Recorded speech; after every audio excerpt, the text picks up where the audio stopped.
Hi, and welcome back to this Thursday edition of Focal Point on AFR Talk. I am Brian Fisher, your congenial, convivial, and amiable host. Welcome to the conversation. Now, I want to just add just a little bit more to what I said yesterday about what's happened to the Democratic Party. Then we want to get into this business about God in the platform. Now, my column is up, by the way. It's up at rightlyconcerned.com if you'd like to read it. And the title of my piece is that the Democratic Party has now become the party of godless fundamentalists. And this is just kind of a supplement to what I walked you through yesterday, where in my point in the column today is you've got two political parties on the landscape. And again, just looking at their platforms, not looking at the individuals that carry their label, because not all of them are faithful to their party platforms. That's one of the biggest aggravations that conservative Republicans have, is that they have leaders that could care less about the party platform. John Boehner's out there criminally saying, hey, nobody reads those things. I don't know what's in it. I never read it. I don't care about it. So trying to get as far away from the own party platform as he possibly can. And that's because it expresses very conservative values on social issues. And the ruling class Republicans, that stuff freaks them out. They're cowards. They're spineless. They're weak. They've got no moral center. They've got no moral core. So they're not going to stand up for those moral values that are in the party platform. So everybody's frustrated with that. We can all understand that. I'm just talking about what's in the platform. And what you have right now is you have at the core of the Democratic Party a group of fundamentalists.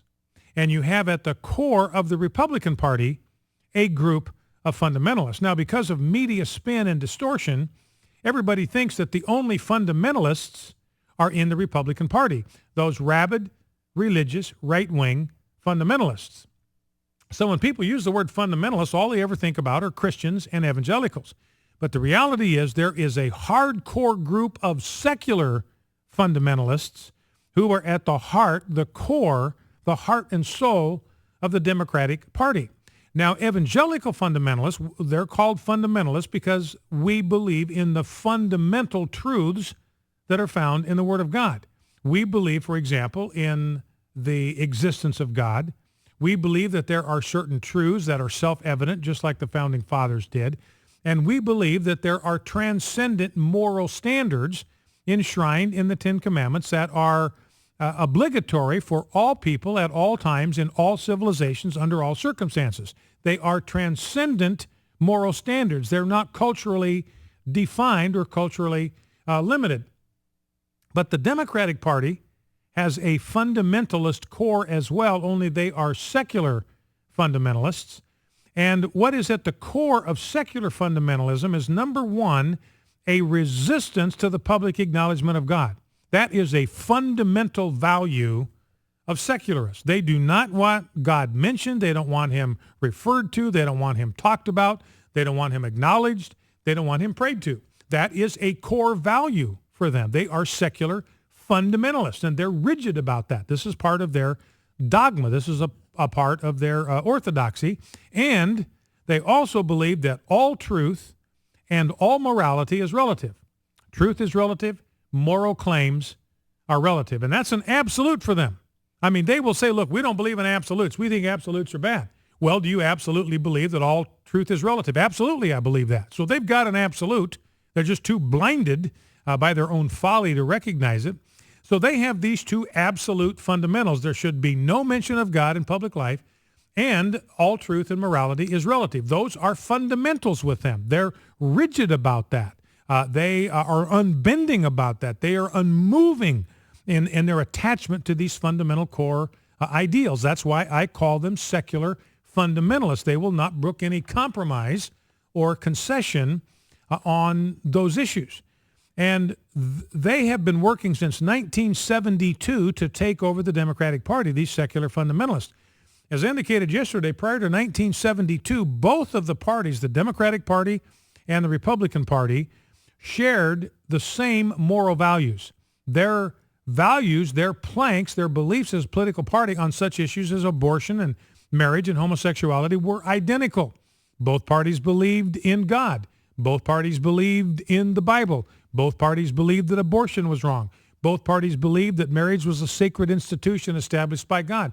Both parties believed that homosexuality was aberrant behavior. But when George McGovern became the Democrat candidate in 1972, a third of the delegates rallying behind George McGovern were secular fundamentalists. Now, at that time, secular fundamentalists represented about 5% of the American population, but 33% of the delegates to the 1972 Democratic National Convention were secular fundamentalists. And so they began this palace coup starting in 1972. And what we saw this week with the publication of the Democratic Party platform is proof that this hostile takeover by secular fundamentalists of the Democratic National Party is now complete. The coup d'etat is complete. The secular fundamentalists now are firmly in charge of the Democratic Party, and the Republican Party now has become the party just by default of traditional values. Prior to 1972, both parties expressed traditional values in their platform. After 1972, all that's changed, and now there's only one party on the landscape that's even making the pretense of advocating and standing for traditional values. Now, one of the points that was made by these authors yesterday in the piece I read to you is that the media marches in lockstep with left-wingers politically. They're ministers of propaganda for the liberal agenda. So they have the same vantage point that liberal progressives have. So the point these writers make is, there is this chasm, there is this divide. We become increasingly polarized in our cultural life, but it's not because conservatives have gone anywhere. We haven't moved.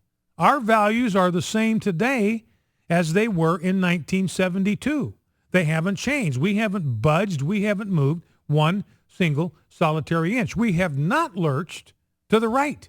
We've not gone to the extreme fringe. It is the left that has moved. They've left us. In fact, they've left their moral core. They're the ones that have left the moral core of the Democratic Party. And this explains something, by the way, why you've got so many older Americans that stubbornly vote Democratic, because they have failed to recognize the tectonic change that has taken place. The tectonic plates have moved.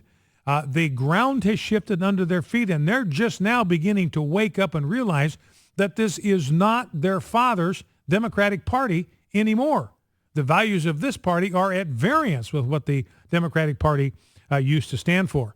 And because the left is moving at warp speed away from this moral core, but the media is with them. So the media is moving away from the moral core right along with all these secular fundamentalists.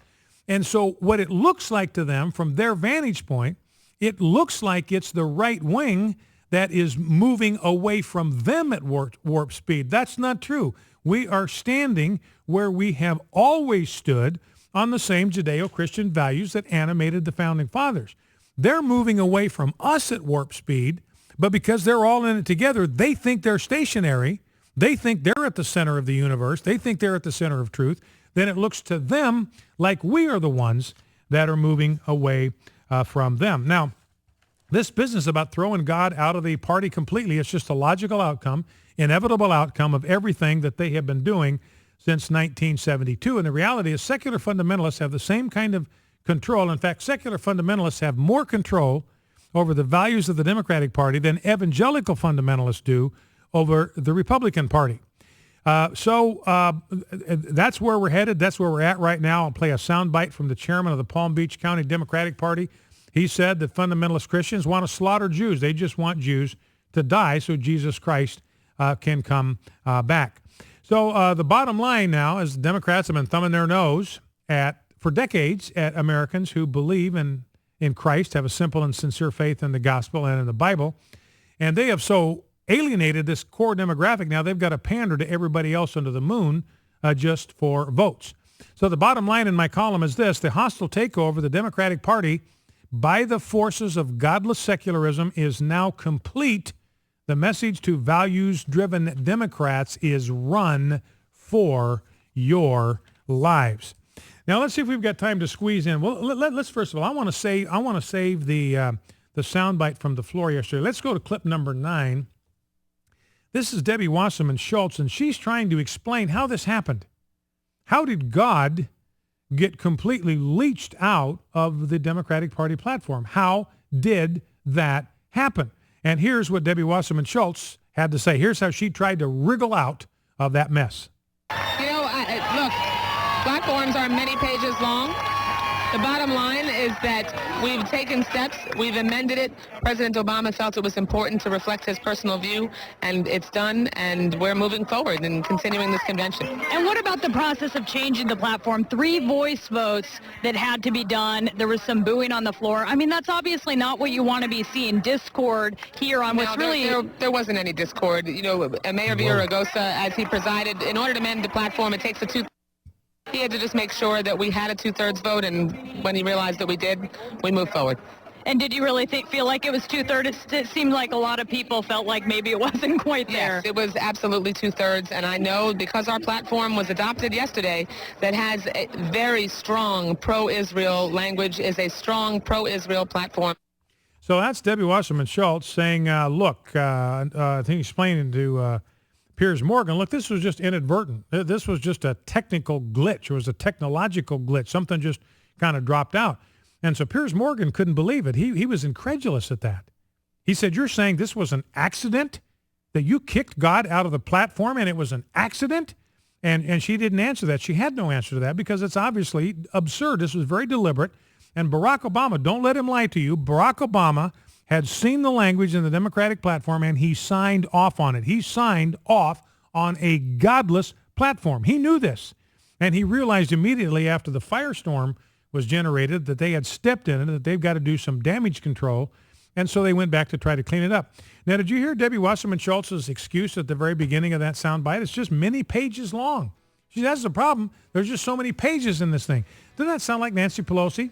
Only in Debbie Wasserman Schultz's case, it's you got to pass this thing to find out what's not in it. It's not until they passed it they found out that God was nowhere to be found, that God had been kicked to the curb. And Anderson Cooper was talking about Debbie Wasserman Schultz and saying her explanation, this was just inadvertent. She must be living in an alternate universe. Now, when we come back, I'm going to play the soundbite of how that vote went down. And I'll talk about what John Boehner did, because Boehner did exactly the same thing at the GOP. So I'm even-handed here. Both of them have parliamentary blood on their hands on this deal. But we'll let you hear it for yourself. Debbie Wasserman Schultz says absolutely 2/3 majority on the voice vote. I'll let you decide for yourself. Back in 2.